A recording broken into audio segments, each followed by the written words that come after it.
السلام عليكم ورحمة الله وبركاته. الحمد لله رب العالمين. الصلاة والسلام على سيدنا محمد وعلى آله وأصحابه أجمعين. اللهم رب اشرح لي صدري ويسر لي أمري واحلل عقدة من لساني يفقهوا قولي. اللهم رب يسر ولا تعسر، رب زدنا علما وحلما وحفظا وعقلا وأدبا كاملا. رب تمم بالخير والسعادة برحمتك يا أرحم الراحمين. اللهم انفعنا بما علمتنا وعلمنا ما ينفعنا وزدنا علما. الحمد لله على كل حال، ونعوذ بالله من أحوال أهل النار. بسم الله ما شاء الله، لا يسوق الخير إلا الله. بسم الله ما شاء الله، لا يصرف السوء إلا الله. بسم الله ما شاء الله، ما كان من نعمة فمن الله. بسم الله ما شاء الله، لا حول ولا قوة إلا بالله. أعوذ بالله من الشيطان الرجيم. بسم الله الرحمن الرحيم. إن الله وملائكته يصلون على النبي يا أيها الذين آمنوا صلوا عليه وسلموا تسليما. اللهم صل وسلم وبارك عليه. عن سهل بن سعد الساعدي رضي الله عنه: إن الإسلام بدأ غريبا وسيعود كما بدأ، فطوبى للغرباء. قيل ومن الغرباء؟ قال الذين يصلحون إذا فسد الناس. അല്ലാഹു സുബ്ഹാനഹു വ തആല പരിശുദ്ധവും പരിപാവനവുമായ ഈ മജ്‌ലിസിൽ, ഈ മഹത്തായ സന്ധ്യയിൽ അല്ലാഹുവിന്റെ ദീന് പഠിക്കുകയും പഠിപ്പിക്കുകയും ചെയ്യുന്ന, അല്ലാഹുവിന്റെ ഖുർആനും ഹബീബായ തങ്ങൾ സല്ലല്ലാഹു അലൈഹി വസല്ലമയുടെ പരിശുദ്ധമായ ഹദീസുകളും നിരന്തരം പാരായണം ചെയ്യപ്പെടുന്ന ഈ മഹത്തായ സ്ഥാപനത്തിന്റെ ഉള്ളിൽ കുറഞ്ഞ സമയത്തേക്ക് അല്ലാഹു നമ്മളെ തിരഞ്ഞെടുത്ത് കൊണ്ടിരുത്തി ഇക്കാര്യങ്ങൾ നമുക്ക് കേൾക്കുവാനും മനസ്സിലാക്കുവാനും ചിന്തിക്കുവാനുമുള്ള അവസരം തന്നതിന്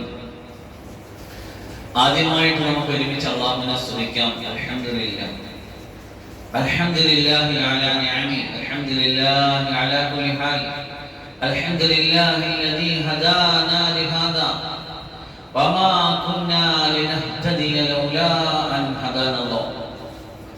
അല്ലാഹു സുബ്ഹാനഹു വ തആല നമുക്ക് നൽകുന്ന നിഅമത്തുകൾ ഏറ്റവും വലിയ നിഅമത്താണ്.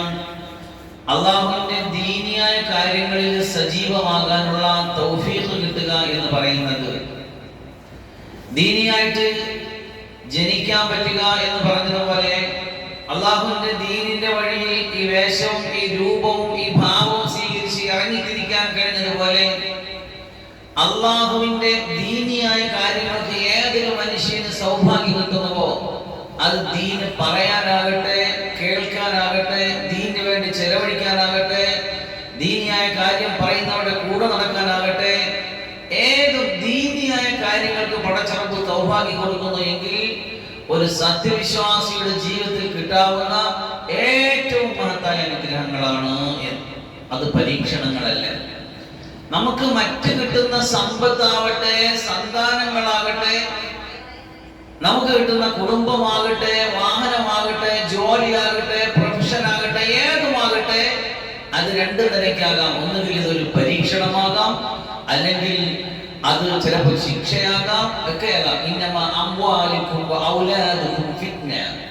നിങ്ങൾക്ക് സമ്പത്ത് തന്നത്, നിങ്ങൾക്ക് സന്താനങ്ങളെ തന്നത്, നിങ്ങൾക്ക് കുടുംബം തന്നതൊന്നും പരീക്ഷിക്കാൻ വേണ്ടിയായിരിക്കാം. അത് ചിലപ്പോൾ പരീക്ഷണത്തിൽ അവസാനിച്ചേക്കാം. ചിലപ്പോൾ അത് ജീവിതത്തിന്റെ ഏറ്റവും വലിയ വേദനകൾക്ക്, കെടുതികൾക്ക് വഴിവെച്ചേക്കാം. പക്ഷെ ദീനിയായ കാര്യങ്ങൾക്ക് അള്ളാഹു തൗഫീഖ് നൽകുന്നത് പരീക്ഷണത്തിനല്ല. അള്ളാഹുവിന് ആ വ്യക്തിയോട്, ആ വ്യക്തിയുടെ സമ്പത്തിനോട്, ആ വ്യക്തിയുടെ സമയത്തോട്, ആ വ്യക്തിയുടെ ആരോഗ്യത്തോട് അള്ളാഹുവിന്റെ കബൂലിയത്തുണ്ട്, സ്നേഹമുണ്ട്, ഇഷ്ടമുണ്ട്. അത് അള്ളാഹുവിന്റെ ദീനിന് ആവശ്യമുണ്ട് എന്നതിന്റെ വ്യക്തമായ തെളിവുകളാണ്. അപ്പൊ അതുകൊണ്ട് ഈ വഴിയിൽ ചെലവഴിക്കപ്പെടുന്ന സമ്പത്തുകൾ ഇന്ന് വളരെ കുറവാണ്. ഈ വഴിയിൽ ചിന്തിക്കപ്പെടുന്ന മനസ്സുകൾ ഇന്ന് വളരെ കുറവാണ്. ഈ കാര്യങ്ങൾ സംസാരിക്കുന്ന നാവുകൾ ഇന്ന് വളരെ കുറവാണ്. ഈ കാര്യങ്ങൾ സാധുതം ശ്രദ്ധിക്കുന്ന ചെവികളും കർണങ്ങളും ഹൃദയങ്ങളും ഇത് മനസ്സിലാക്കുകയും ഗ്രഹിക്കുകയും അതിന് ഗൗരവം കൊടുക്കുകയും ചെയ്യുന്ന ഹൃദയങ്ങൾ ഇന്ന് വളരെ കുറവാണ്. ഈ കുറവ് വന്ന കാലത്താണ് നമ്മൾ ഇതിനെക്കുറിച്ച് സംസാരിക്കുന്നത്. അപ്പൊ അതുകൊണ്ട് ഈ ഭൂമി ലോകത്ത്, ആകാശത്തിന്റെ കീഴിൽ, ഭൂമിക്ക് മുകളിൽ ഏറ്റവും മഹത്തായ സൗഭാഗ്യത്തിന്റെ മജ്‌ലിസിലാണ് നാം ഇരിക്കുന്നത് എന്നൊരു ബോധ്യത്തോടു കൂടി ഇരിക്കുകയും ഇതിന് തൗഫീഖ് തന്ന അല്ലാഹുവിനെ മനസ്സ് നിറഞ്ഞ് സ്തുതിക്കുകയും ചെയ്യുക എന്നതാണ് ഇപ്പൊ നമുക്കുള്ള കർത്തവ്യം. ഓരോ മഹലിനും, ഓരോ സാഹചര്യത്തിനും, ഓരോ അവസ്ഥയ്ക്കും ഒരു കർത്തവ്യമുണ്ട്. അത് തിരിച്ചറിയാൻ കഴിഞ്ഞാൽ അതാണ് മഹാഭാഗ്യം. അത് നിലനിന്ന് കിട്ടുവാനും അത് വീണ്ടും ലഭിക്കുവാനും. ബുഖാരി ഹദീസിന്റെ, ബുഖാരി മജ്‌ലിസിന്റെ സമാപന സംസാരത്തിൽ ബഹുജനായ ആശിഖ് റസൂൽ എന്നറിയപ്പെടുന്ന പ്രവാചക പ്രിയങ്കരൻ എന്ന ലോകം മുഴുവൻ വാഴ്ത്തപ്പെടുന്ന മഹാനായ മുഹമ്മദ് ഹസ്രത്ത് ദാവത്ത് ബറകാതുഹു മഹാനുകൾ പറഞ്ഞൊരു കാര്യമുണ്ട്. എന്ന് എല്ലായിടത്തും പ്രശ്നങ്ങളാണ്, അസുഖങ്ങളാണ്, അസ്വസ്ഥതകളാണ്, ആകെ കൂടി കുറെ ഗുലുമാലുകളാണ് ലോകത്ത് മുഴുവൻ. അള്ളാഹു പലതരത്തിൽ ഉമ്മത്തിനെ, മനുഷ്യനെ, സമൂഹത്തെ വ്യക്തിപരമായും സാമൂഹികമായിട്ടൊക്കെ പരീക്ഷിച്ചു കൊണ്ടിരിക്കുകയാണ്. ഈ സന്ദർഭത്തിൽ നമുക്ക് ഈ വലിയ പരീക്ഷണങ്ങളിൽ നിന്ന്, കെടുതികളിൽ നിന്ന് രക്ഷപ്പെടുവാൻ, നമുക്ക് നില കിട്ടിക്കൊണ്ടിരിക്കുന്ന നിഅമത്തുകൾ ദായിമായി കിട്ടുവാൻ, അത് നഷ്ടപ്പെടാതിരിക്കുവാൻ, വീണ്ടും നിഅമത്തിനെ നിഅമത്തായിട്ട്, ബലിയത്തായിട്ട്, മുസീബത്തായിട്ട്, ഫിത്നയായിട്ടും അല്ല, നിഅമത്തിനെ നിഅമത്തായിട്ട് ദായിമാക്കി കിട്ടാനുള്ള ഒരു വലിയ പോംവഴി മഹാനുകൾ പറഞ്ഞത് നിങ്ങൾ അല്ലാഹുവിനെ സ്തുതിക്കണം, വീണ്ടും സ്തുതിക്കണം എന്ന. 5 വഖത്ത് നിസ്കാരത്തിന് ശേഷം നമ്മൾ സുബ്ഹാനല്ലാഹ് 33 അൽഹംദുലില്ലാഹ് 33 അല്ലാഹു അക്ബർ പറയുന്നുണ്ട്. യാന്ത്രികമായി നമസ്കരിച്ച ശേഷം ഇമാം ചൊല്ലുന്ന, മറിക്കുന്ന തസ്ബീഹുകൾക്ക് കൂടെ ഓടുന്ന, ചിലപ്പോൾ അതിനേക്കാൾ വേഗം തീർക്കുന്ന ഒരു യാന്ത്രിക സംവിധാനത്തിനപ്പുറം മനസ്സ് തട്ടിക്കൊണ്ട് ഉടനെ തമ്പുരാൻ തന്ന നേരം വെളുത്തെഴുന്നേറ്റ് വിരിപ്പയിൽ നിന്ന് എഴുന്നേറ്റ് മുതൽ നമ്മൾ ഇങ്ങനെ ഓരോ ചിരിച്ചുകൊണ്ടിരിക്കുന്ന ജീവിത സന്ധാര വേളകളിൽ നമ്മുടെ ശരീരത്തിന്റെ ഓരോ അവയവങ്ങളും ഓരോ വ്യവസ്ഥകളും കൃത്യമായിട്ട് പ്രവർത്തിപ്പിച്ചെന്ന ഉടനെ തമ്പുരാനോടുള്ള നന്ദി വാചകമായിട്ട് ഓരോ അൽഹംദുലില്ലയും പരിവർത്തിക്കപ്പെട്ട് കഴിയുമ്പോഴാണ് നമ്മൾ അല്ലാഹുവിന്റെ അബ്ദൻ ശകൂറ എന്ന് റസൂലുള്ളാഹി സ്വല്ലല്ലാഹു അലൈഹി വസല്ലം വിശേഷിപ്പിച്ച നന്ദിയുള്ള ദാസനായി തീരുന്നത്. രാത്രിയുടെ നിശയുടെ നിശബ്ദതയിൽ കാല് നീണ്ടുവന്നു നിന്ന പ്രവാചകന് പ്രിയപത്നി ആയിഷ ബീവി അവർ കെയർ ചെയ്തുകൊണ്ട് സംസാരിച്ച സംഭവം കഴിഞ്ഞ ഹദീസിന്റെ പാഠത്തിൽ നമ്മൾ പഠിച്ചിട്ടുണ്ട്.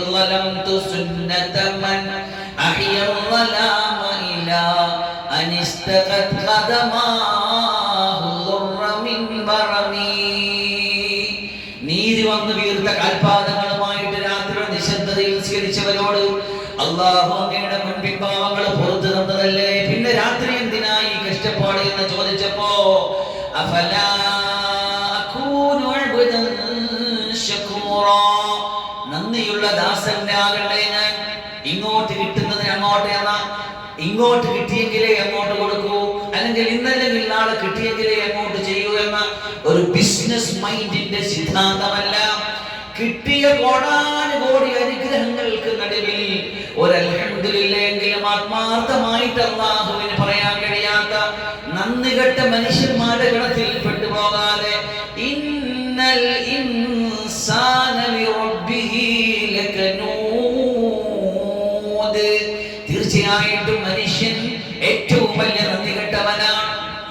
ഏറ്റവും വലിയ ഉത്കൃഷ്ടനായിട്ട് സൃഷ്ടിച്ച മനുഷ്യൻ, ഏറ്റവും അഷ്റഫുൽ ഖൽഖായിട്ട് സൃഷ്ടിച്ച മനുഷ്യൻ, വിവേകവും ബുദ്ധിയും അറിവും സാമർത്ഥ്യവും അഹ്സനു തഖ്വീം എന്ന അല്ലാഹുവിന്റെ ഖുർആൻ വിശേഷിപ്പിച്ച ഏറ്റവും മഹത്തായ സൃഷ്ടി സവിശേഷതമായിട്ട് ജനിച്ച മനുഷ്യൻ ഈ ലോകത്തിലെ ഏറ്റവും വലിയ നന്ദികെട്ടകാരനായിട്ട് പരിവർത്തിക്കപ്പെടുമ്പോ ആകാശത്തെ സൃഷ്ടിച്ചിട്ട് അല്ലാഹു ഒരു ദൗത്യം കൊടുത്തു, അത് കൃത്യമായിട്ട് നിർവഹിക്കുന്നുണ്ട്. ഭൂമിയെ സൃഷ്ടിച്ചിട്ട് ഒരു ദൗത്യം കൊടുത്തത് കൃത്യമായിട്ട് നിർവഹിക്കുന്നുണ്ട്. ഈ ആകാശഭൂമികൾക്കിടയിൽ കോടാനുകോടി സൃഷ്ടിപഥങ്ങളെ അല്ലാഹു സൃഷ്ടിച്ചു വെച്ചിട്ട് അവർക്ക് കൊടുത്ത ദൗത്യങ്ങളെല്ലാം കൃത്യമായിട്ട് നിർവഹിച്ചു കൊണ്ടേ പോകുന്നു. വലില്ലാഹി യസ്ജുദു മൻ ഫിസ് സമാവാതി വൽ അർദ് യുസബ്ബിഹു ലഹു മാ ഫിസ് സമാവാതി വൽ അർദ്. ആകാശഭൂമികളുള്ള അഖിലവും അല്ലാഹുവിന് തസ്ബീഹില, അല്ലാഹുവിന് സുജൂദില. ഇതിന്റെ ഇടയിൽ കിടന്ന ഏറ്റവും വലിയ അത്യുത്കൃഷ്ടനായ മനുഷ്യൻ മാത്രമേ നന്ദികേട് കാണിക്കുന്നുള്ളൂ. ആ നന്ദികെട്ട മനുഷ്യന്മാരിൽ ഞാൻ നിങ്ങളും പെട്ടുപോകാതിരിക്കാൻ വേണ്ടി ഓരോ ദിവസവും 5 വഖത്ത് നിസ്കാരത്തിന് ശേഷം സുബ്ഹാനല്ലാഹ് സുബ്ഹാനല്ലാഹ് സുബ്ഹാനല്ലാഹ് 33 പറയണം. അല്ലാഹുവിന്റെ സൃഷ്ടി സ്ഥിതി വിശേഷത്തിന്റെ അത്ഭുതങ്ങളുടെ മനസ്സിലൂടെ സഞ്ചരിപ്പിക്കണം. അത് കഴിഞ്ഞിട്ട് നമ്മുടെ നാവ് കൊണ്ട് അൽഹംദുലില്ലാഹ് പറയുമ്പോ അനുഭവിച്ച് തീർത്ത കോടാനുകോടി നിഅമത്തുകൾ ഒരു രക്തത്തുള്ളിയായി ഉപ്പാന്റേത് ഉമ്മായിലേക്ക് നിർഗലിച്ചു വീഴുന്നതിന് ശേഷം ഘട്ടം ഘട്ടമായി ആവശ്യമായ സമയത്ത് ആവശ്യം പോലെ തന്ന് കൃത്യമായ സമയം ഉമ്മാന്റെ ഗർഭാശയത്തിലെ വളർച്ച പൂർത്തിയായപ്പോ അതിനെ കൃത്യമായ കരങ്ങളിലൂടെ ഭൂമിയിൽ എത്തിച്ച് അവരാവശ്യമായ സമയത്ത് ആവശ്യമായത് കൊടുത്ത റബ്ബുൽ ആലമീൻ, സർവലോക പരിപാലകനായ റബ്ബ് എന്ന പരിപാലനത്തിന്റെ ദൗത്യങ്ങളെ കൃത്യമായിട്ട് പൂർത്തീകരിച്ചു തന്ന പടച്ച തമ്പുരാൻ, ആ റബ്ബിന്റെ തർബീയത്തിനെ മനസ്സിലാക്കിയിട്ട് അൽഹംദുലില്ലാഹ് ഒരു ദിവസം 5 വഖത്ത് നേരം ചെയ്യുന്ന 33 അൽഹംദുലില്ലാഹ് കൊണ്ട് തീരില്ല. ഈ 33 അൽഹംദുലില്ലാഹ് പറയാൻ തൗഫീഖ് തന്ന തമ്പുരാൻ വീണ്ടും ചെയ്യണം അൽഹംദുലില്ലാഹ്. അങ്ങനെ നോക്കുമ്പോ ഹംദിനെ പറയുന്നതും ഹംദാ, ഹംദിനെ ഓർക്കുന്നതും ശുക്റാ, അത് വീണ്ടും പറയുന്നതും ശുക്റാണ്, അത് വീണ്ടും പറയുന്നത് നിഅമത്താണ്, അതിന് വീണ്ടും ശുക്ർ നിർബന്ധമായി, അതിന് വീണ്ടും ഓർക്കുന്നത് വീണ്ടും നിഅമത്താ, അതിന് വീണ്ടും അങ്ങനെ പറഞ്ഞാൽ തീരാത്ത നിഅമത്തുകളുടെ ശുക്റുകളുടെ പരകോടിയിൽ നിൽക്കുന്ന മനുഷ്യൻ അവനെ അൽഹംദുലില്ലാഹ് പറഞ്ഞ് നന്ദി പ്രകാശനത്തിന്റെ ആ ഗ്രാറ്റിറ്റ്യൂഡിന്റെ പോസിറ്റീവ് എനർജി ശരീരത്തിലേക്ക് ഇങ്ങനെ പടർന്നു കയറി വരുമ്പോ പടച്ച തമ്പുരാൻ തന്ന നിഅമത്തുകളെ അല്ലാഹുവിന്റെ നിഅമത്തുകളെ എണ്ണാൻ പോയാൽ മക്കളെ നിങ്ങൾക്ക് കഴിയില്ല. ലോകത്ത് അല്ലാഹു സംവിധാനിച്ചു വെച്ച സംഖ്യാശാസ്ത്രങ്ങൾക്കൊന്നും എണ്ണി തിട്ടപ്പെടുത്താൻ കഴിയാത്ത പരകോടി അനുഗ്രഹങ്ങൾക്ക് നടുവിൽ എണ്ണി തിട്ടപ്പെടുത്താൻ കഴിയാതെ അന്തം വിട്ട് അന്താളിച്ചു നിൽക്കുന്ന മനുഷ്യന്റെ മുന്നിൽ അല്ലാഹു സുബ്ഹാനഹു വ തആല നന്ദി പ്രകാശനത്തിന് വെച്ചിരിക്കുന്ന അൽഹംദുലില്ലാഹ് എന്ന സിദ്ധാന്തം മനസ്സറിഞ്ഞ് ഇങ്ങനെ പറഞ്ഞു നോക്കി. അൽഹംദുലില്ലാഹ് അൽഹംദുലില്ലാഹ് 33 പ്രാവശ്യം നിസ്കാരത്തിൽ പറഞ്ഞിട്ട് പിന്നെ മാറി വന്നിട്ട് വീണ്ടും പറയും അൽഹംദുലില്ലാഹ്. മനുഷ്യനായി പടച്ചതിന് അൽഹംദുലില്ലാഹ്, മുത്തായ ഹബീബിന്റെ അനുയായിയാക്കിയതിന് അൽഹംദുലില്ലാഹ്, കണ്ണിന് കാഴ്ച തന്നതിനും നിലനിർത്തിയതിനും അൽഹംദുലില്ലാഹ്, നാവുകൊണ്ട് സംസാരിപ്പിച്ചതിനും അത് ഭാഷയായി അതിങ്ങനെ കേൾക്കുന്നവനെ മനസ്സിലാകുന്ന രൂപത്തിൽ വ്യക്തതയോടെ സ്ഫുടതയോടെ തന്ന തമ്പുരാൻ ശരീരത്തിന്റെ നാഡീവ്യവസ്ഥയും ശരീരത്തിന്റെ ഓരോ വ്യവസ്ഥയും കൃത്യമായിട്ട് പ്രവർത്തിക്കുന്നത് കൊണ്ടാണ് രാവിലെ എഴുന്നേറ്റത്, നമ്മുടെ ബാത്റൂമിൽ പോയത്, തിരിച്ചു വന്നത്, ഒതുവെടുത്തത്, നിസ്കരിച്ചത്, വാഹനമെടുത്തത്, സഞ്ചരിച്ചു പോയത്, ഭക്ഷണം കൊണ്ടുവച്ചപ്പോ അത് ഭക്ഷണമാണെന്ന് മനസ്സിലാക്കി കൈ കഴുകിയിട്ട് കഴിച്ചു തീർത്തത്. ഇങ്ങനെ ഇന്ന് 4 മണി സമയം വരെ നമ്മൾ ചെയ്തു തീർത്ത ദൗത്യങ്ങൾക്ക് ഇവിടെയിൽ ഉടയ തമ്പുരാന്റെ 1000 കോടി അനുഗ്രഹങ്ങളുണ്ട് എങ്കിൽ അതിനെ ഇങ്ങനെ മനസ്സുകൊണ്ട് ഉൾക്കൊണ്ടിട്ട് അൽഹംദുലില്ലാഹ് അൽഹംദുലില്ലാഹ്, സർവത്ര സ്തുതികളും സർവലോക പരിപാലകനാണ്. ആരെ സ്തുതിച്ചാലും എന്തിനെ സ്തുതിച്ചാലും എന്തിന്റെ പേരിൽ സ്തുതിച്ചാലും ഒരു സുന്ദരമായ പൂവിനെ കണ്ടപ്പോ ഒരു സുന്ദരമായ പൂവിന്റെ സുഗന്ധം മൂക്കിൽ ഇങ്ങനെ അടിച്ചു വീശിയപ്പോ ഈ പ്രപഞ്ചത്തിലുള്ള സൃഷ്ടിച്ചു വെച്ച അത്ഭുതങ്ങളെ സൗന്ദര്യങ്ങളെ എങ്ങനെ കണ്ട് ആസ്വദിച്ച് ആരെ സ്തുതിച്ചാലും അതിന്റെയൊക്കെ ഹംദും ശുക്റും ഒക്കെ മടങ്ങുന്നത് ഉടയ തമ്പുരാനായ അല്ലാഹുവിലേക്കാണ്. അൽഹംദുലില്ലാഹ് സുബ്ഹാനല്ലാഹ് അല്ലാഹു അക്ബർ. അവനത്രേ ഏറ്റവും വലിയവൻ. നമ്മൾ ഇങ്ങനെ പ്രപഞ്ചത്തിൽ കണ്ടു കാണുന്ന പ്രതിഭാസങ്ങളും അത്ഭുതങ്ങളും പ്രകടനങ്ങളും പ്രഹസനങ്ങളും മനസ്സിന്റെ ഉള്ളിൽ വലുതായിട്ട് ഇരിപ്പുണ്ടെങ്കിൽ അതിനെ പിടിച്ചെങ്കിൽ ചെറുതാക്കണം. മനസ്സിനുള്ളിൽ വലുതായിട്ട് തോന്നേണ്ടത് ഒന്നേ ഒരു കാര്യം മാത്രം, അല്ലാഹു അക്ബർ, അല്ലാഹു അക്ബർ. അതുകൊണ്ടാണ് അല്ലാഹു ഈ പ്രപഞ്ചത്തിന്റെ 4 ഭാഗത്തും നിമിഷങ്ങൾ, മണിക്കൂറുകൾ, സെക്കൻഡുകൾ, മിനിറ്റുകൾ മറിയുന്തോറും ഈ പ്രപഞ്ചത്തിന്റെ, ഈ ഭൂലോകത്തിന്റെ ഗോളാകൃതിയുടെ ചുറ്റുഭാഗത്തും അല്ലാഹു ലോകത്തിങ്ങനെ പ്രതിധ്വനിച്ചു കൊണ്ടിരിക്കുന്നത്. അല്ലാഹു അക്ബർ, അല്ലാഹു അക്ബർ. ഒരു രാജ്യത്ത് അല്ലാഹു അക്ബർ, അല്ലാഹു അക്ബർ പറയുമ്പോ മറു രാജ്യത്ത് അത് തുടങ്ങും അല്ലാഹു അക്ബർ, അല്ലാഹു അക്ബർ.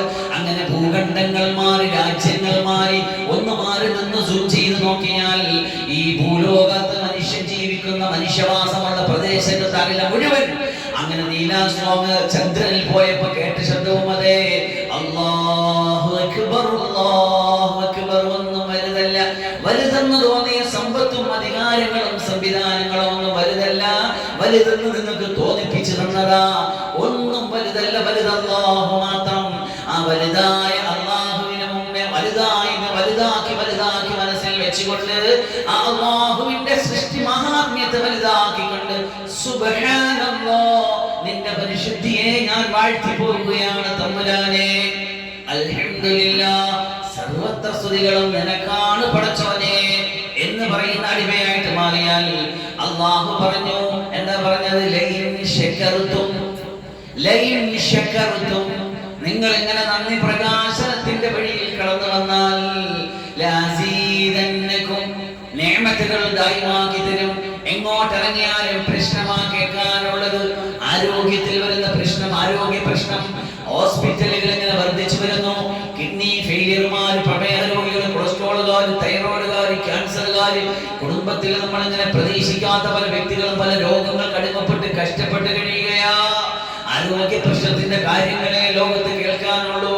സാമ്പത്തിക പ്രതിസന്ധിയുടെ, കച്ചവടത്തിന്റെ, ബിസിനസിന്റെ എല്ലാ രംഗത്തും തകർച്ചയുടെ, തകർന്ന് തരിപ്പണമായി ഗൾഫ് സാമ്പത്തിക വ്യവസ്ഥ, നാട്ടിലെ കാർഷിക സാമ്പത്തിക വ്യവസ്ഥ എല്ലാം ഇങ്ങനെ തരിപ്പണമായി കൊണ്ടിരിക്കുന്ന സാമ്പത്തിക പ്രതിസന്ധി, ലോകത്ത് നഷ്ടപ്പെട്ടുകൊണ്ടിരിക്കുന്ന സമാധാനത്തിന്റെ ആഭ്യന്തര പ്രതിസന്ധി, അങ്ങനെ തുടങ്ങി പ്രതിസന്ധികളുടെ നൂലാമാലകൾക്കിടയിൽ വീണ്ടും ഒരു ഐശ്വര്യത്തിന്റെ, സമാധാനത്തിന്റെ, സന്തോഷത്തിന്റെ വഴിയിലേക്ക് തിരിച്ചു നടക്കാൻ സത്യവിശ്വാസി പ്രതീക്ഷിക്കുന്നുണ്ട് എങ്കിൽ അല്ലാഹുവിന്റെ റസൂൽ വരച്ചു കാട്ടിയ സുന്നത്തായ ജീവിതത്തിലേക്ക് തിരിച്ചു വന്നാലല്ലാതെ, ആ ഒരു മടങ്ങിപ്പോക്ക് നടത്തിയാലല്ലാതെ ഒരിക്കലും സമാധാനവും ആശ്വാസവും ഉണ്ടാകില്ല.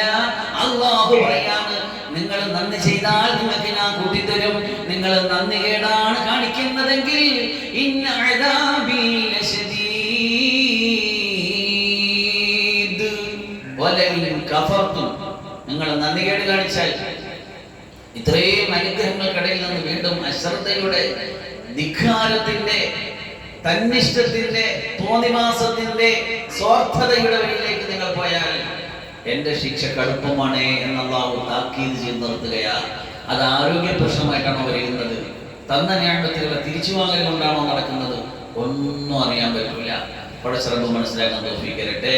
വിശുദ്ധമായ റബീഉൽ അവ്വലിന്റെ സുന്ദരമായ സുദിനങ്ങളിലൂടെ നമ്മളിങ്ങനെ സഞ്ചരിച്ചു പോകുമ്പോൾ ലോകത്ത് മുഴുവൻ ഒരു സാഹിത്യ വിപ്ലവത്തിന് തിരികൊടുത്തിക്കൊണ്ട് ഇന്ത്യയിൽ വിശിഷ്യ നമ്മുടെ കേരളത്തിലെ ആകമാനം പരിശുദ്ധ റസൂൽ സല്ലല്ലാഹു അലൈഹി വസല്ലമയുടെ തിരുപ്പിറവിയുടെ ആചരണവുമായിട്ട് ബന്ധപ്പെട്ട് തങ്ങൾ സല്ലല്ലാഹു അലൈഹി വസല്ലമയെ പരിചയപ്പെടുത്തുന്ന ഫ്ലെക്സുകളായി, പ്രസംഗങ്ങളായി, പാട്ടുകളായി, കവിതകളായി, എഴുത്തുകളായി, ഉപന്യാസങ്ങളായി കലാ സാഹിത്യ കളരി ഇങ്ങനെ കൊടുമ്പിരിക്കൊണ്ടിരിക്കുമ്പോ നമ്മൾ ഈ നബിദിനത്തോട് സ്വീകരിക്കേണ്ട പ്രായോഗികമായ നടപടി എന്താണ്?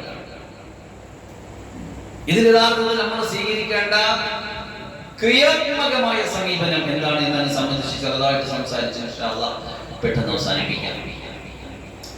ഞാൻ ഓതി വെച്ച ഒരു ഹദീസ് എന്തായിരുന്നു? ഈ ഹദീസിൽ ഞാൻ പറഞ്ഞത് ആദരവായ റസൂലുള്ളാഹി സ്വല്ലല്ലാഹു അലൈഹി വസല്ലം പറയുകയുണ്ടായി, ഇന്നൽ ഇസ്ലാമ ബദാ ഗരീബൻ. ഇസ്ലാമി പ്രപഞ്ചത്തിലേക്ക് കടന്നു വരുമ്പോൾ ഒരു വിദേശിയെ പോലെ, ഒരു പരിചയമില്ലാത്ത, ആർക്കും അറിഞ്ഞൂടാത്ത ഒരു അപരിചിതനായ വ്യക്തിയെ പോലെ ഇസ്ലാം ഇങ്ങനെ കയറി വരികയാണ്. ആർക്കും പരിചയമില്ല, ആരും അതിനെ സ്വീകരിക്കാൻ തയ്യാറല്ല.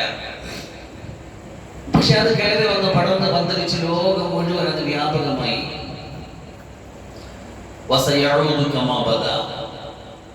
ഈ വന്ന ഈ ഒരവസ്ഥയിലേക്ക് ഇസ്ലാം തിരിച്ചു പോകും. അവിടെ റസൂൽ സല്ലല്ലാഹു അലൈഹി വസല്ലം പറയുകയുണ്ടായി, ഫതൂബാ ലിൽ ഖുറബാ, ഖുറബാക്കൾക്കാണ് സർവ്വ മംഗളങ്ങളും. ചോദിച്ചു, ആരാണ് ഖുറബാക്കൾ? റസൂലുള്ളാഹി സ്വല്ലല്ലാഹു അലൈഹി വസല്ലം പറയുകയുണ്ടായി, അല്ലദീന യുസ്ലിഹൂന മാ അഫ്സദഹു നാസ് الذين يعيدون ما أمات الذين يحيون ما أماته الناس أو كما قال سيدنا رسول الله صلى الله عليه وسلم. ഹദീസുകളുടെ കിതാബുകളിൽ നിന്ന് വേദഗ്രന്ഥങ്ങളിൽ നമുക്കത് മനസ്സിലാക്കാൻ പറ്റും. തങ്ങൾ സല്ലല്ലാഹു അലൈഹി വസല്ലമിന്റെ ഹദീസാണെന്നും അല്ല എന്ന് പറയപ്പെടുന്നത് ഏതായാലും എന്റെ സുന്നത്തിൽ നിന്ന് ജനങ്ങൾ കുറെ കാര്യങ്ങളെ ഇങ്ങനെ മരിപ്പിച്ചു കളയുമ്പോ അതിന് വീണ്ടും ഹയാത്താക്കി കൊണ്ടുവരുന്നവർ, കുറെ സുന്നത്തുകളെ, ദീനിന്റെ ചര്യകളെ, സംസ്കാരങ്ങളെ നശിപ്പിച്ചു കളയുമ്പോ, ഫസാദാക്കി കളയുമ്പോ അതിന്റെ ഇസ്ലാഹിന്റെ വഴിയിൽ കടന്നുകൊണ്ട് വീണ്ടും ലോകത്ത് സജീവമാക്കുന്നവർ അവരാരാണ്? അവരാണ് ഉറപ്പാക്കൾ. അത് ഞാൻ നിങ്ങളുമാണെങ്കിൽ എനിക്ക് നിങ്ങൾക്കുമാണ് ഈ മംഗളം നേരപ്പെട്ടത്. റസൂൽ സല്ലല്ലാഹു അലൈഹി വസല്ലം ഓരോ നബിദിനങ്ങൾ നമ്മളെ തഴുകി തലോടി കടന്നു പോകുമ്പോ തോരണങ്ങളും കൊടിതോരണങ്ങളും പാട്ടും ദഫും അതിന്റെ അകമ്പടിയോടുകൂടി ഇങ്ങനെ നാട് മുഴുവൻ ഇങ്ങനെ ആഘോഷിച്ച് തിമിർത്തിട്ട്, ചിലപ്പോ അതിരി വിട്ടിട്ട് മറ്റു മതങ്ങളുടെ, സംസ്കാരങ്ങളുടെ അല്ലെങ്കിൽ DJ ഡാൻസുകളുടെ എന്തു പറയാൻ എന്തെന്നില്ലാത്ത ഒരു വല്ലാത്ത അതിഥിവിടലുകൾ, അതിപ്രസരങ്ങൾ, അതിപ്രകടനങ്ങളായിട്ടൊക്കെ പര്യവസാനിച്ചു പോകുമ്പോ അതിന്റെ ഇടയിൽ നിന്ന് ബഹുമാനപ്പെട്ട സത്യവിശ്വാസി വിശ്വാസികളെ, സ്നേഹം നിറഞ്ഞ വിദ്യാർത്ഥികളെ ഒന്ന് തിരിച്ചു നടക്കാൻ, അതൊക്കെ വേണ്ടെന്നല്ല പറയുന്നത്. സ്നേഹവും സന്തോഷവും ഒക്കെ ആവശ്യമായ രൂപത്തിൽ പ്രകടിപ്പിച്ചുകൊണ്ട് ആ സംഗതിയുടെ ക്രിയാത്മകമായ സമീപനത്തിലേക്ക് വരാനാണ് ഞാൻ നിങ്ങളെ ക്ഷണിക്കുന്നത്. ആദ്യമായിട്ട് മനസ്സിനോട് നിങ്ങളോടും പറയുന്നത്, ഞാൻ ചോദിക്കുന്നത് നിങ്ങളോട്, ഈ നബിദിനവുമായിട്ട് ബന്ധപ്പെട്ട് നിങ്ങൾക്ക് അല്ലാഹു റസൂൽ സല്ലല്ലാഹു അലൈഹി വസല്ലമിന്റെ ഒരു 10 സുന്നത്ത് ഹയാത്താക്കാൻ നിങ്ങൾ തയ്യാറുണ്ടോ? എന്താ പറയുന്നത്? ഒരു 10 സുന്നത്തുകൾ ഞാനിവിടെ എണ്ണി പറയുമ്പോൾ നമ്മുടെ ജീവിതത്തിൽ ദിനേന നടക്കുന്നതും നമ്മൾ ചെയ്യാൻ പറ്റുന്നതും ചെയ്തുകൊണ്ടിരിക്കുന്നതും ഒക്കെയാണ്. പക്ഷെ ഇത് ഞാൻ സുന്നത്തായിട്ട്, എന്റെ ഹബീബിന്റെ സുന്നത്തായിട്ട് മുറുകെ പിടിക്കുന്നു എന്ന നിയ്യത്തോടു കൂടി ചെയ്യാൻ സജീവമാക്കാൻ തയ്യാറുണ്ടോ നിങ്ങൾ? ഇൻഷാ അല്ലാഹ്. എനിക്ക് കേട്ടോളൂ. ആദരവായ റസൂലുള്ളാഹി സ്വല്ലല്ലാഹു അലൈഹി വസല്ലമിന്റെ ഈ നബിദിനവുമായിട്ട് നമ്മൾ സജീവമാക്കേണ്ട സുന്നത്തുകളിൽ ഒരു സുന്നത്ത് ഞാൻ പറയാൻ ശ്രദ്ധിച്ചു കേട്ടോളൂ. ആർക്കും എപ്പോഴും എവിടെ വെച്ചും എത്ര വേണോ ചെയ്യാവുന്ന ഒരു സുന്നത്തുണ്ട്. നിങ്ങൾക്കറിയാം, ഞാൻ നിങ്ങൾക്ക് ഈ സംസാരത്തിന്റെ ആദ്യത്തിൽ ഓതി വെച്ച ആയത്തിൽ അല്ലാഹു സുബ്ഹാനഹു നമുക്ക് പഠിപ്പിച്ചു തന്ന പുണ്യ റസൂൽ സല്ലല്ലാഹു അലൈഹി വസല്ലം പുണ്യമായ വചനങ്ങളിലൂടെ നമുക്ക് നിർദ്ദേശം നൽകിയ, ലോകത്ത് മറ്റൊരു ആളുകൾക്കും ഇല്ലാത്ത അകമ്പടിയോടുകൂടി നമ്മോട് നിർദ്ദേശിച്ചൊരു സുന്നത്തുണ്ട്. എന്താണ്? അസ്സലാത്തു അലാ നബി സല്ലല്ലാഹു അലൈഹി വസല്ലം. എന്താ പറയുക? ഇൻഷാ അല്ലാഹ് സുന്നത്ത് വർദ്ധിപ്പിക്കാൻ തയ്യാറുണ്ടോ? ഹദീസ് കേൾക്കാം. മൻ സല്ലാ അലൈഹി വാഹിദതൻ സല്ലല്ലാഹു അലൈഹി അശറൻ. പറഞ്ഞേ, മൻ സല്ലാ അലൈഹി, ആരെങ്കിലും എൻ്റെ മേൽ ചൊല്ലിയാൽ, വാഹിദതൻ ഒരു സലാത്ത് ചൊല്ലിയാൽ, സല്ലല്ലാഹു അലൈഹി അശറൻ, അവന്റെ മേൽ ഞാൻ 10 ചൊല്ലും. ഞാൻ 10 അനുഗ്രഹം അത് ഇറക്കി തരും. 10 അല്ല 40 കിട്ടുമെന്ന് പറയുന്ന ഓരോ മക്കൾ. അതൊക്കെ ഞാൻ പലപ്പോഴും വിശദീകരിച്ചുകൊണ്ട് ഞാൻ അടുത്തതിലേക്ക് പോവുകയാണ്. അപ്പൊ എന്ത് ചെയ്യും? ഇൻഷാ അല്ലാഹ് ഒന്നാമതായി സുന്നത്ത് സലാത്ത് ചെയ്യണം. സലാത്ത്. രണ്ടാമത്തെ കാര്യം ഞാൻ പറഞ്ഞു തരട്ടെ, പുഞ്ചിരിക്കാൻ. ഇതൊക്കെ റിസ്ക്കുള്ള കാര്യമാണ്, ചെലവുള്ള കാര്യമാണ്, ബുദ്ധിമുട്ടുള്ള കാര്യമാണ്. ഒന്നുമല്ല, സിമ്പിളായ കാര്യമാണ്. തബസ്സുമുക ഫീ വജ്ഹി അഖീക ലക സദഖ. നീ നിന്റെ സഹോദരന്റെ മുഖത്ത് നോക്കി പുഞ്ചിരിക്കുന്നത് സദഖയാണ്. ചെറുതായിട്ട് കാണരുത്, നല്ലൊരു കാര്യമാണ്. പുഞ്ചിരി നല്ലതാണ്. നമുക്ക് മറ്റുള്ളവർക്ക് ഒരു പോസിറ്റീവ് എനർജി നൽകാൻ നന്നാണ് പുഞ്ചിരി. നമുക്ക് വേണ്ടപ്പെട്ടവരോട്, നമുക്ക് സ്നേഹമുള്ളവരോട്, നമ്മളെ കാണുന്നവരോട്, അറിയുന്നവരോട്, അറിയാത്തവരോട് ഒരു പുഞ്ചിരി സമ്മാനിച്ചാൽ എന്ത് രസമായിരിക്കും അത്. എന്താ പറയുന്നത്? അപ്പൊ രണ്ടാമത്തെ കാര്യം പുഞ്ചിരി. മൂന്നാമത്തെ കാര്യം കേൾക്കൂ കുഞ്ഞുങ്ങളെ, നിങ്ങളിപ്പോ കഴിച്ചുകൊണ്ടിരിക്കുകയാ. ഏത് കൈ കൊണ്ടാ കഴിക്കുന്നത്? വലത് കൈ കൊണ്ട് കഴിക്കണം. വലത് കൈ കൊണ്ട് കഴിക്കണം. അത് നിർബന്ധമായിട്ട് എന്ത് തന്നാലും കൊടുത്താലും വലത് കൈ കഴിക്കുക എന്നത് മാറ്റി കുറച്ചുകൂടി വ്യാപകമായ ഒരു അർത്ഥം പിടിക്കും. എന്ത് കാര്യം കൊടുത്താലും വാങ്ങിയാലും വലത് കൈ ഉണ്ടാവുക. കഴിക്കുന്നത് ഏത് നല്ല കാര്യം ചോദിച്ചവർക്ക് നല്ലതായിട്ടുള്ള ഏത് കാര്യമുണ്ടോ അത് വലത് കൈ ഉണ്ടായിരിക്കണം. ഇന്നൊക്കെ നമ്മൾ പല സ്ഥലങ്ങളിലൊക്കെ എനിക്ക് ഭയങ്കര വിഷമം തോന്നാറുണ്ട്. ചില ആൾക്കാർക്ക് നമ്മൾ കാര്യം കൊടുത്താൽ അവർ ഇടത് കൈ കൊണ്ട് വാങ്ങുന്നതാണ്. നമുക്കൊരു അസ്വസ്ഥത ഫീൽ ചെയ്യും. പക്ഷെ ആൾക്കാർക്ക് ഒന്നും ഇല്ല കേട്ടോ. ചില നല്ലൊരു സമൂഹം നമ്മുടെ മുമ്പിൽപ്പെട്ട ആൾക്കാർക്ക് തന്നെ അവർക്കില്ല ഒരു എന്താ പറയാ പബ്ലിക്കിന്റെ ഒരു സെറ്റപ്പിലൂടെ അവരെ ചേർന്ന് പോയി. അതാണ് നേരത്തെ പറഞ്ഞത്. ഉമ്മത്ത് മനുഷ്യന്മാര് ഫസാദാക്കി കളഞ്ഞെടുത്ത് നമ്മൾ ഹയാത്താക്കുകയാണ്. അപ്പൊ അതുകൊണ്ട് നമ്മളത് ചെയ്യുമ്പോൾ ഇപ്പൊ നമ്മളൊരു കാര്യം ഒരാൾക്ക് വെച്ച് കിട്ടി, അപ്പൊ അയാൾ ഇടത് കൈകൊണ്ട് വാങ്ങാൻ പോവാണ്. അവർ തിരിച്ചു പോയില്ല. എന്റെ ഉസ്താദ് വനാനിയിൽ എന്നെ പഠിപ്പിച്ച കൊടുക്കട്ടെ, എനിക്കത് മനസ്സിലാക്കി തന്നത് അങ്ങനെയാണ്. ഞാൻ വിഷമിച്ചു പോയി. നമ്മൾ ഒരു കാര്യം തന്നെ വലിയ കാര്യം ചെന്ന് ഞാൻ ചിലപ്പോൾ അപ്പൊ തിരിച്ചു പിടിച്ചോളെ അപ്പൊ മനസ്സിലായി തെറ്റി. അപ്പൊ അത് നമ്മൾ ശീലിക്കണം. നമ്മളത് ശീലിക്കണം, നമ്മളെ മക്കളെ ശീലിപ്പിക്കണം. എന്ത് നല്ല കാര്യത്തിനും വലത് കൈ. കഴിക്കാൻ വലത് കൈ, കൊടുക്കാൻ വലത് കൈ, എടുക്കാൻ എല്ലാം വലത് കൈ. അപ്പൊ ഒന്നാമത്തെ കാര്യം എന്തായിരുന്നു? സ്വലാത്ത്. രണ്ടാമത്തെ കാര്യം എന്തായിരുന്നു? പുഞ്ചിരി. മൂന്നാമത്തെ കാര്യം വലത് കൈ കൊണ്ട് ഭക്ഷണം കഴിക്കുക. യാ ഗുലാം സമ്മില്ലാ വകുൽ ബിയമീനിക് വകുൽ മിമ്മാ യലീക്. ബിസ്മി ചൊല്ലി കഴിക്കണേ, വലത് കൈ കൊണ്ട് കഴിക്കണേ, നിന്റെ അടുത്തിരിക്കുന്നതിൽ നിന്ന് കഴിക്കണേ. ഭക്ഷണം കൊണ്ട് വെച്ച് കഴിഞ്ഞാൽ ആ പ്ലേറ്റിനോട് തന്നോട് അടുത്തിരിക്കുന്ന ഭാഗത്തു നിന്ന് കഴിച്ചു തുടങ്ങണം. ഇതാണ് മൂന്നാമത്തെ കാര്യം. നാലാമത്തെ കാര്യം മിസ്വാക്ക് ചെയ്യുക. നമ്മൾ മിസ്വാക്ക് ചെയ്യുന്നുണ്ട്, നമ്മുടെ ആദത്താണ്, നമ്മുടെ ദിനചര്യയാണ്. പക്ഷേ ദിനചര്യയായ ആദത്തായ പല്ല് തേക്കൽ ഇബാദത്താക്കി മാറ്റണം. അതെങ്ങനെ ഒരു ആദത്തിനെ ഇബാദത്തായിട്ട് കൺവേർട്ട് ചെയ്യുന്നത് എങ്ങനെയാണ്? നിയ്യത്ത് കൊണ്ട്. ചെറിയ പരിപാടി നിയ്യത്ത്. എന്താ നിയ്യത്ത്? ഇതെന്റെ ഹബീബിന്റെ സുന്നത്താണ്, ഇതെന്റെ ഹബീബിന്റെ സുന്നത്താണ്. അത് പറയുമ്പോൾ നിങ്ങൾക്ക് വല്ലതും തോന്നുന്നുണ്ടോ നിങ്ങളുടെ മനസ്സിൽ? ഹസ്രത്ത് ഉമർ റളിയല്ലാഹു അൻഹു റുസ്തമിന്റെ കൊട്ടാരത്തിൽ പോയിരുന്ന് ഭക്ഷണം കഴിക്കുമ്പോ തന്റെ ഭക്ഷണ പാത്രത്തിൽ നിന്ന് അല്പം കൊണ്ട് തറയിൽ വീണ്, തന്റെ കഴിച്ചോണ്ടിൽ നിന്ന് അല്പം സുപ്രയിൽ വീണ്. അപ്പൊ അതൊന്നും എടുത്ത് കഴിക്കാൻ പോയപ്പോ കൂടുള്ളൊരു ഇരിക്കുന്നവരൊക്കെ വലിയ നേതാക്കളാണ്, നിങ്ങൾ അങ്ങനെ ചെയ്യരുത്.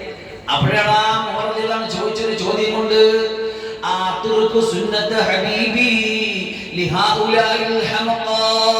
ഇരിക്കുന്ന വിഡ്ഢികൾക്ക് വേണ്ടി എന്റെ ഹബീബിന്റെ സുന്നത്ത് ഞാൻ ഉപേക്ഷിക്കണമോ?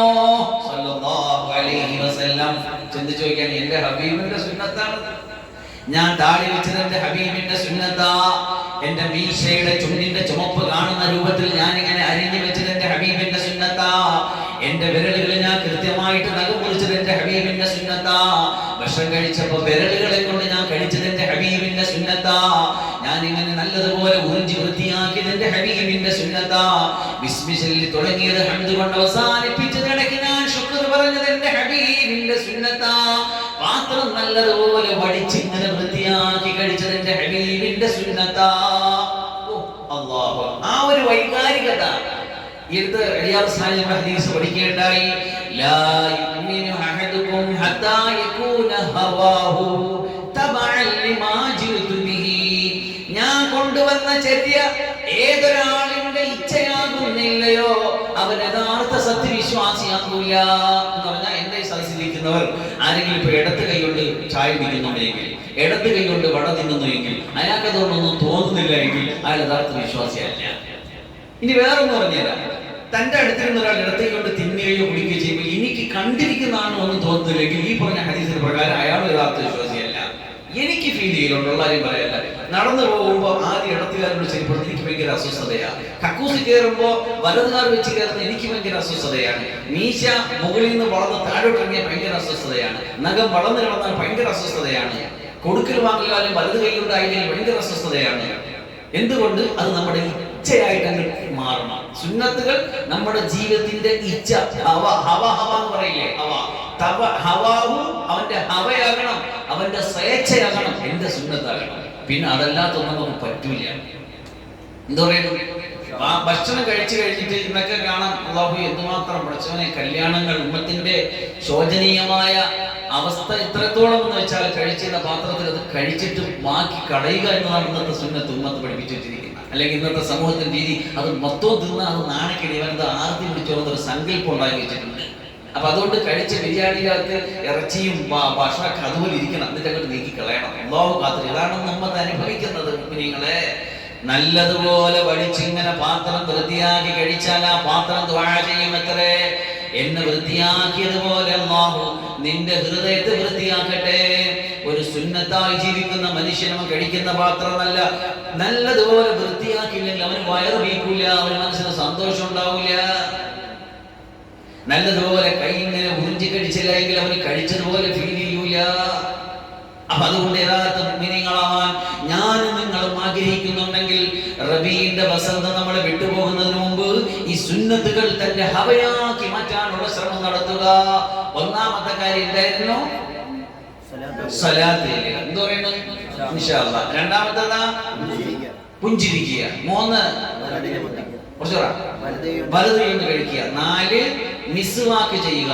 പല്ല് തേക്കൽ പ്രധാനപ്പെട്ട സുന്നത്താണ്. നമ്മൾ സാധാരണ മുമ്പൊരു കാലത്ത് ഉണ്ടായിരുന്നു, അന്നൊക്കെ നമ്മൾ രാവിലെ എഴുന്നേൽക്കുമ്പോൾ പല്ല്, അല്ലാത്ത പല്ലികൾ പരിപാടിയില്ല. പിന്നെ കുറച്ചുകൂടെ ഉമ്മത്തെ കാര്യങ്ങൾ പഠിച്ചു വന്നാൽ കിടക്കുമ്പോഴും പല്ല് തേക്കുന്നവരുണ്ടാവും, അതിലും ചിലപ്പോൾ തേക്കാത്തവരുണ്ടാവും. പിന്നെ കുറച്ചുകൂടി മനസ്സിലാക്കി വന്നവർ 5 വക്ത് നിസ്കാരത്തിന് അങ്ങനെയല്ല, മിസ്വാക്കിനെ കുറിച്ച് കിതാബുകളിൽ നോക്കി എപ്പോഴും സുന്നത്താണ്. 2 കാര്യം നിസ്കാരത്തിന്റെ അകത്തും ചെല്ലാം, 2 സുന്നത്ത് നിസ്കാരത്തിനകത്ത് ചെയ്യാം. ഈ അടുത്ത് ഫത്വൽ ആനത്തിൽ നമ്മൾ കണ്ട കാര്യം എന്നറിയോ? തലയെ കെട്ടും പല്ലി കെട്ടും. വിഷയം മനസ്സിലാക്കണം. ചെയ്ത് നിസ്കാരം പാത്തിലായി കളയുക. നമ്മൾ തലയെ കെട്ടി നിസ്കരിച്ച എത്ര കൂടുതൽ കിട്ടും? 24 ഇല്ലേ? 21 നിസ്കാരം നിസ്കരിക്കുന്നു, ഒരാൾ 24 നിസ്കാരം നിസ്കരിക്കുന്നു. ഇവൻ തലയെ കെട്ടി നിസ്കരിച്ച്, മറ്റോ തലയെ കെട്ടാതെ നിസ്കരിച്ച്. തലയെ കെട്ടി നിസ്കരിച്ച 24, 25 അല്ലേ? ഇരട്ടി പുണ്യം. അപ്പൊ ഒരാള് ഓയിൽ തോളിലിട്ട് നിസ്കരിച്ച, അപ്പൊ തലയെ കെട്ടിയില്ല. 3 പ്രാവശ്യം അധികം കണ്ടിന്യൂ ആയിട്ട് 3 അനക്കമില്ലാതെ തലയെ കെട്ടാൻ പറ്റും, ഞാൻ നിസ്കാരത്തിൽ ചെയ്യണം എന്നാണ്. അത്ര പ്രാധാന്യമാണ് തലയെ കെട്ടി നിസ്കാരത്തിൽ. 1. 2 പല്ല് തേക്കൽ. നമ്മളിപ്പോ പല്ല് തേക്കണം, നമുക്ക് പല്ല് തേക്കൽ സംസ്കാരം എന്ന് പറഞ്ഞില്ല, സിബാക്കയുടെ വലിയ ബ്രഷും പിന്നെ കോൾഗറ്റിന്റെ നീണ്ട പേസ്റ്റൊക്കെ എടുത്തിട്ട് ഇങ്ങനെ തേച്ച് മുഖം താഴെ വൃത്തിയായി, ഇതല്ല പല്ല് തേക്കും. അറാക്ക് പിടിക്കുന്ന ഒരു സ്റ്റൈൽ പറഞ്ഞിട്ടുണ്ട്. ഏതില്? യാദ് താലിബിൻ എന്ന കിതാബില്. നമ്മളെ പോക്കറ്റിലോ നമ്മളൊക്കെ വെച്ചിട്ട് ഒരു അറാക്ക് വെച്ചിട്ട് തുടർച്ചയായ 3 അനക്കമില്ലാതെ പതുക്കെ പോയിട്ട് അത് എടുത്തോണ്ട് വന്ന് പതുക്കെ ഒരു 2 തേപ്പ് തേച്ച് അതേപോലെ തിരിച്ചുകൊണ്ട് വെച്ചാൽ നിസ്കാരം പത്തിലാവില്ല, ഈ സുന്നത്ത് ഹയാത്താവില്ല. അതാണ് ആ സുന്നത്തിന്. അപ്പൊ ആ മിസ്വാക്ക് ചെറിയ കാര്യമല്ല. ഉറങ്ങാൻ നേരത്ത്, ഉണരാൻ നേരത്ത്, ഖുർആൻ ഓതാൻ നേരത്ത്, വെളിയിൽ പോകാൻ നേരത്ത്, നിസ്കരിക്കാൻ നേരത്ത്, എല്ലാ സമയത്തും ഇൽമു പഠിക്കാൻ എപ്പോഴും പല്ല് തേക്കൽ. വായ വൃത്തിയാക്കുന്നതും റബ്ബിനെ തൃപ്തിപ്പെടുത്തുന്നതുമാണ് സിവാക്ക്. ശൈത്താനെ ദേഷ്യപ്പെടുത്തുന്നതാണ് സിവാക്ക്. ഒരു സത്യവിശ്വാസി മൂർച്ച കൂട്ടുകയാണ് സിവാക്കിലൂടെ. സഹാബികളുടെ ആ സ്വത്ത് കണ്ടിട്ട് ശത്രുക്കൾ പേടിച്ചു പോയിട്ടുണ്ടറിയാമോ? ഇവരിങ്ങനെ അറാഖിന്റെ ഈ സാധനം വലിച്ചിട്ട് ഇങ്ങനെ ആ കയ്യിൽ വെച്ചിട്ട് അവർ ഇതിനോട് ഇങ്ങനെ തേക്കി കണ്ടപ്പോൾ ശത്രുക്കൾ വിചാരിച്ചു ഇത് പല്ല് മൂർച്ച കൂട്ടുകയാണ്, നമ്മളെ കടിച്ച് കയറാൻ വേണ്ടി. അങ്ങനെ പേടിച്ചു പോയിട്ടുണ്ട്. അപ്പൊ ചുരുക്കി പറഞ്ഞ സുന്നത്ത് ഇത് ശൈത്താനെ ദേഷ്യപ്പെടുത്തും, റബ്ബിനെ തൃപ്തിപ്പെടുത്തും, വൃത്തിയാക്കി. അപ്പൊ എത്രാമത്തെ കാര്യമാണ്? 4ാമത്തെ കാര്യം മിസ്വാക്ക്. 5ാമത്തെ കാര്യം നല്ലത് സംസാരിക്കുക, അല്ലെങ്കിൽ മിണ്ടാണ്ടിരിക്കുക. അല്ലാഹു അക്ബർ. അവിടെയാണ് കിടക്കുന്ന കേസ്. മൻ കസറ കലാമുഹു കസറ ദുനൂബുഹു വമൻ കസറ ദുനൂബുഹു മാത ഖൽബുഹു വമൻ മാത ഖൽബുഹു ദഖല ഫിന്നാർ. അല്ലാഹു അക്ബർ. ഒരുത്തന്റെ സംസാരം കൂടിയാൽ അവന്റെ പാപം കൂടും, ഒരുത്തന്റെ പാപം കൂടിയാൽ അവന്റെ ഹൃദയം മരിക്കും, ഒരുത്തന്റെ ഹൃദയം മരിച്ചാൽ അവൻ നരകത്തിൽ പോകേണ്ടി വരും. ഔ കമാ ഖാല സയ്യിദുനാ റസൂലുള്ളാഹി സ്വല്ലല്ലാഹു അലൈഹി വസല്ലം. ഇച്ചിരി നേരം കിട്ടിയ അപ്പ തുടങ്ങിയേക്കണം സംസാരം. ഓവറായിട്ട് സംസാരിക്കരുത്, ഓവറായിട്ട് സംസാരം കേൾക്കരുത്. ഒരു മോശ സ്വഭാവമാണ്. നമ്മളിൽ പലർക്കും അത് വ്യാപകമായിട്ടുള്ളത്. കുഞ്ഞുങ്ങളാവട്ടെ, സ്ത്രീകളാവട്ടെ. എനിക്ക് തീരെ ഇഷ്ടമില്ല. തോനെ സംസാരിക്കുന്ന ഇഷ്ടമല്ല, തോനെ കേൾക്കുന്ന ഇഷ്ടമില്ല.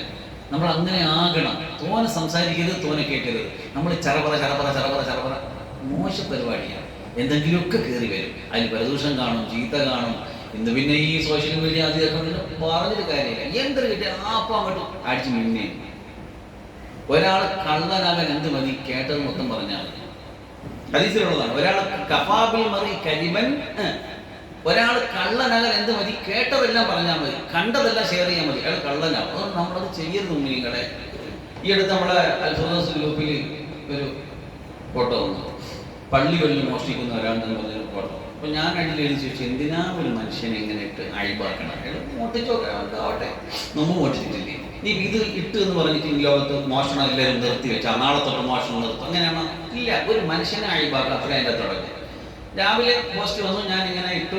കുറച്ച് വൈകിട്ടാകുമ്പോൾ വേറെ മെസ്സേജ് വരുന്നതിനാണ്. അതൊരു മാനസിക രോഗിയായ മനുഷ്യനാണ്. അദ്ദേഹത്തെ എന്ത് ചെയ്യണമെന്ന് അറിയാൻ വയ്യ.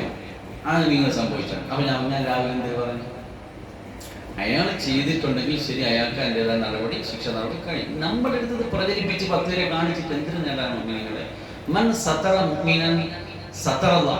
ഒരു മുഗ്മിനൊരു അഴിവ് പറ്റി അവൻ മോട്ടിക്കട്ടെ, പെണ്ണൊടിക്കട്ടെ, എന്ത് തെറ്റും ചെയ്യട്ടെ, നമ്മളത് പറയാൻ നടക്കരുത്. ഒരാൾ നമ്മൾ അഴിവാക്കിയാൽ അത് പേറിട്ട് നമ്മൾ മരിക്കും. ഒരുത്തൻ്റെ കുറവ് നമ്മൾ പ്രചരിപ്പിക്കരുത്. അത് പ്രചരിപ്പിച്ചോളെങ്കിലോ എങ്കിൽ പിന്നെ എത്രയോ പ്രചരിപ്പിച്ച് മുമ്പൊക്കെ എന്നോ വാട്സാപ്പിലൊന്നും പള്ളിക്കരി മോഷ്ടിക്കണമെന്നോ ഇവനോടെ മോഷ്ടിക്കണമെന്നോ വല്ലവരും നിർത്തിയാൽ മോഷ്ടിക്കും. നിർത്തിയിട്ടില്ല. ആരും നെഗറ്റീവ് സെറ്റപ്പ് കൊണ്ട് ഒരു പരിപാടി നിർത്തലില്ല.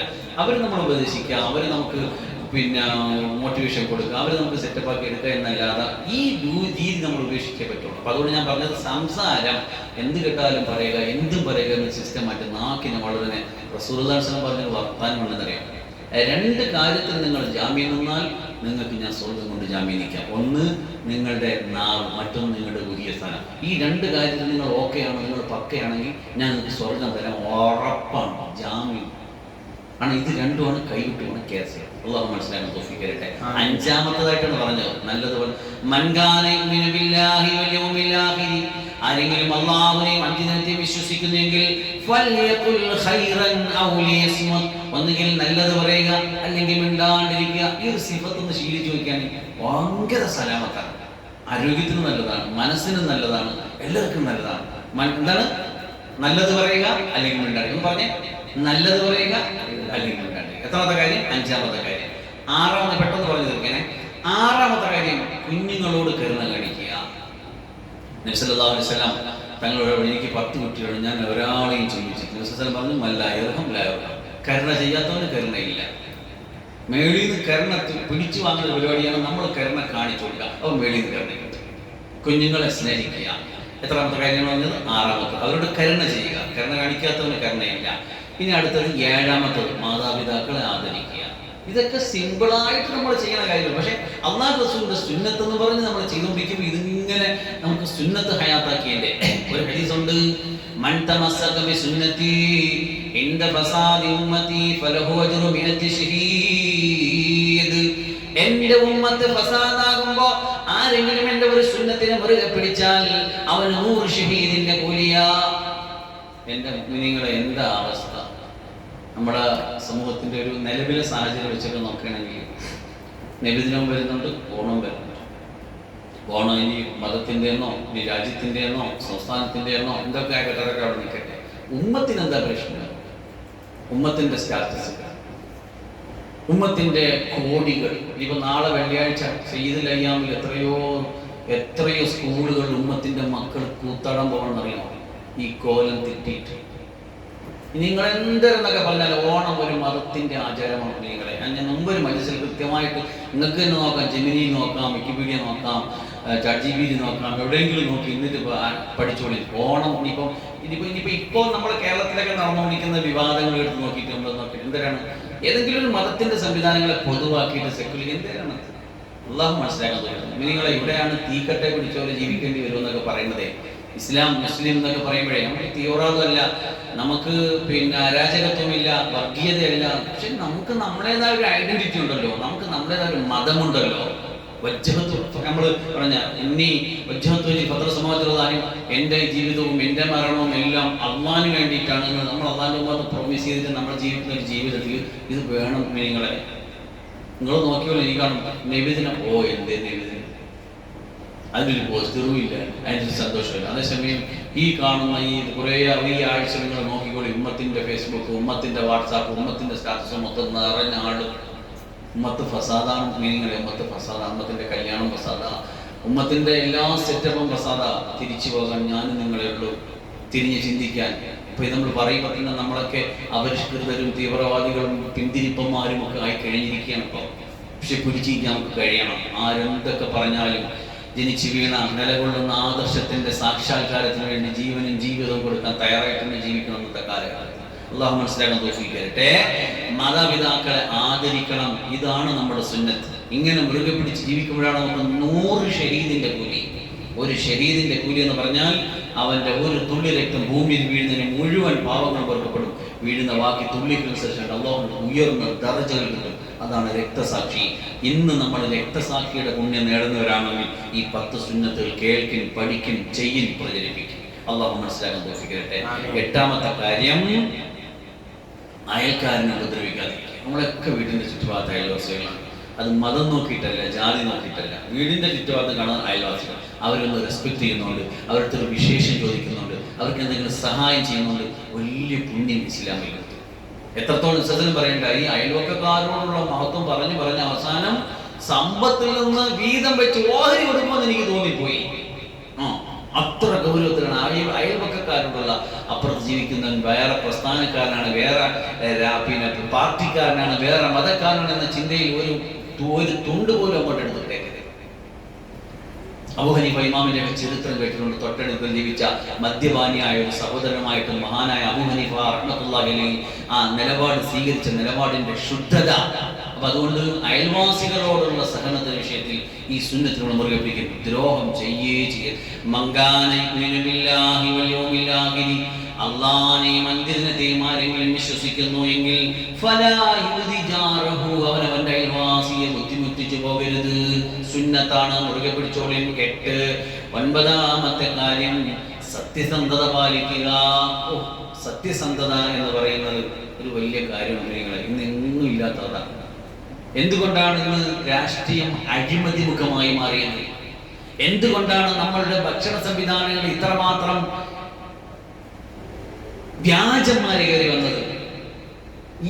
ഈ ഒരു സിഫത്തിന്റെ കുറവാണ്. നിങ്ങൾക്കറിയോ, നമുക്ക് ഇന്ന് ഒരു ഗ്ലാസ് പാല് വാങ്ങിച്ചു കുടിക്കാൻ, ഒരു മീൻ വാങ്ങിച്ചു കഴിക്കാൻ, ഇനി പോട്ടെ നമുക്ക് എന്ത് വാങ്ങിച്ചു കഴിക്കുമ്പോൾ ഇത് നമ്മൾ യൂട്യൂബിലോ ഫേസ്ബുക്കിലോ എവിടെയെങ്കിലും കണ്ടൊരു വീഡിയോ നോക്കാൻ പറയും ഇത് നിർമ്മിക്കുന്നത് എങ്ങനെയാണ്. പക്ഷെ നമുക്ക് നിർവാഹമില്ലാതെ അതുകൊണ്ട് നമ്മൾ കഴിക്കാൻ, നമ്മൾ കഴിക്കുന്ന തേയിലയിൽ, നമ്മൾ കഴിക്കുന്ന പാലിൽ, നമ്മൾ കഴിക്കുന്നത് എല്ലാം മായമാണ്, അറിമായമാണ്.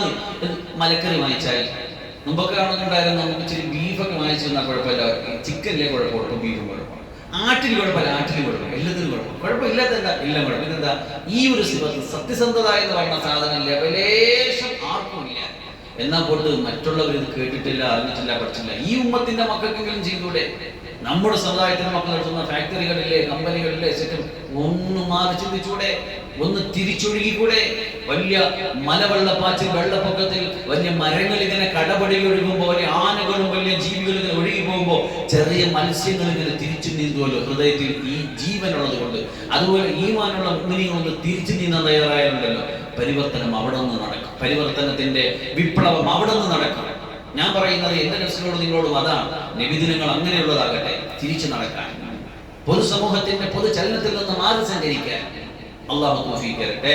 9 സത്യസന്ധത. ഇന്ന സിദ്ഖ യഹ്ദി ഇലൽ ബിർ, സത്യസന്ധത ഗുണത്തിലേക്ക് നയിക്കുള്ളൂ. വഇന്നൽ ബിർ യഹ്ദി ഇലൽ ജന്ന, അത് സ്വർഗ്ഗത്തിലേക്ക് കൊണ്ടുപോകുന്ന കാര്യമാണ്. കൂനു മഅ സ്വാദിഖീൻ, നിങ്ങൾ സത്യസന്ധരാവുക. കള്ളം പറയരുത്, കള്ളത്തിന് കൂട്ടിക്കരുത്, കള്ളസാക്ഷ്യം ചെയ്യരുത്. സത്യം സത്യം സത്യം. ഇതാണ് 9. 10ാമത്തെ കാര്യം, സലാം പ്രചരിപ്പിക്കുക. 10ാമത്തെ കാര്യം സലാം പ്രചരിപ്പിക്കുക. ആദരവായ റസൂലുള്ളാഹി സ്വല്ലല്ലാഹു നിങ്ങളാരും സ്വർഗത്തിൽ പ്രവേശിക്കൂല, നിങ്ങൾ സത്യവിശ്വാസികളാകുന്നവരെ. നിങ്ങളാരും സത്യവിശ്വാസിയാവൂല, നിങ്ങൾ പരസ്പരം സ്നേഹിക്കുന്നവരെ. നിങ്ങളാരും ഒരു കാര്യം ഞാൻ നിങ്ങൾക്ക് പറഞ്ഞു തരട്ടോ. ഇദാ ഫഅൽതുമൂഹു തഹാബബതും, അത് നിങ്ങൾ ചെയ്താൽ പരസ്പരം സ്നേഹമുണ്ടാകും. അഫ്ശുസ്സലാമ ബൈനകും, നിങ്ങൾക്കിടയിൽ സലാമിനെ പ്രചരിപ്പിക്കണം. അസ്സലാമു അലൈക്കും, അസ്സലാമു അലൈക്കും, അസ്സലാമു അലൈക്കും. ഒരു പുഞ്ചിരി, ഒരു സലാം. എത്ര സൂപ്പറാണ്! അങ്ങനെ ശീലിച്ചു. ഒരു പുഞ്ചിരിയും ഒരു സലാം, ഉമ്മാരോട് സലാം, ഉപ്പാരോട് സലാം, എല്ലായിടത്തും സലാം, പുഞ്ചിരി, അങ്ങോട്ടും ഇങ്ങോട്ടുമുള്ള ക്ഷമാസം. എന്ത് രസമായിരിക്കും നമ്മുടെ ജീവിതം കുഞ്ഞുങ്ങളെ. അപ്പൊ ഒന്നുകൂടി പറയാം, എത്ര കാര്യം, 10 കാര്യം നമ്മൾ ഈ റബീഉൽ അവ്വൽ ഹയാത്താക്കാൻ തീരുമാനിച്ചു. ജീവിതത്തിൽ ഉള്ളത് നമ്മൾ കൊണ്ടുനടക്കണൊക്കെ തന്നെ, പക്ഷെ ഇത് സുന്നത്താണ് പറഞ്ഞൊരു ചലഞ്ച് എന്ന് പറഞ്ഞ് നമ്മൾ ഏറ്റെടുക്കുകയാണ്. 1 സലാത്ത് ചെല്ലുക, 2 പുഞ്ചിരിക്കുക, 3 വലതുകൈ വശിക്കുക, 4 മിസ്വാക്ക് ചെയ്യും, 5 നല്ലത് സംസാരിക്കും അല്ലെങ്കിൽ മിണ്ടായിരിക്കും. നിങ്ങൾ പറ, 5 നല്ല സംസാരിക്കും, 6 കുട്ടികളോട് കരുണ കാണിക്കും, 7 മാതാപിതാക്കളെ ആദരിക്കും, 8 അയൽക്കാരനെ ഉപദ്രവിക്കില്ല, 9 സത്യം പറയും, സത്യസന്ധത, 10 സലാം. അൽഹംദുലില്ലാഹ്. അല്ലാഹു മനസ്സിലാക്കി. നമ്മളിപ്പോ ഇത് കേട്ടിട്ടേ, നമ്മളിപ്പോ ഈ 10 കാര്യം കേട്ടിട്ട് നിങ്ങൾ ചെയ്യാൻ നിയ്യത്ത് വെച്ചപ്പോ തന്നെ നിങ്ങളുടെ ഏടുകൾ അല്ലാഹു സുബ്ഹാനഹു വ തആല നന്മ എഴുതി കഴിഞ്ഞു. അതാണ് പഠിച്ചത്. കേൾക്കണ, ഇദാ ഹമ്മ ബി ഹസനത്തിൻ കതബ ഹസനതൻ വാഹിദ. ഒരു നന്മ ചെയ്യാൻ കരുതിയപ്പോഴേ അഡ്വാൻസ് ഒന്ന് എഴുതി കഴിഞ്ഞു. ഇനി നമ്മൾ ഇതുകൊണ്ട് ചെയ്താലോ? പറ, എത്ര? 10. 1-ന് 10. അതേസമയം തിരിച്ചാണെങ്കിൽ ഒരു തിന്മ ചെയ്യാൻ ഉദ്ദേശിക്കുമ്പോൾ അവിടെ പെൻഡിങ്ങിൽ വെക്കും, എഴുതൂല, പെൻഡിങ്ങിൽ വെക്കും. അവൻ ചെയ്തുപോയാ തിന്മ ചെയ്താലോ അള്ളാഹു ഒരു തിന്മ എഴുതി വെക്കും. പടച്ചറപ്പിന്റെ ഒരു കെയറിങ് നമ്മളുടെ. നമുക്കിത് വല്ലതും മനസ്സിലാകുന്നുണ്ടോ? അള്ളാഹു മനസ്സിലാക്കാൻ തോന്നിക്കട്ടെ. അപ്പൊ അതുകൊണ്ട് നിങ്ങളെ സത്യവിശ്വാസികളെ, എന്റെ നഫ്സിനോട് ഞാൻ ആദ്യമായിട്ട് നിങ്ങളോട് രണ്ടാമതായിട്ടും വസിയത്ത് ചെയ്യുകയാണ്. ഈ നബിദിനം, ഈ റബീഉൽ അവ്വൽ ഇങ്ങനെ വന്നു പോകുമ്പോൾ ക്രിയാത്മകമായ ഒരു സമീപനം എന്താണ്? ഈ 10 സുന്നത്തുകൾ നമ്മൾ ഹയാത്തായി. എന്താ പറയുക? ഇൻഷാ അല്ലാഹ്. ശരി, അല്ലാഹു സുബ്ഹാനഹു വ തആല പറഞ്ഞത് കേട്ടതനുസരിച്ച് അമലിയാൻ തൗഫീഖ് തരട്ടെ. വാഹിറു ദഅവാന അൽഹംദുലില്ലാഹി റബ്ബിൽ ആലമീൻ. അസ്സലാമു അലൈക്കും വറഹ്മത്തുള്ളാഹി വബറകാതുഹു.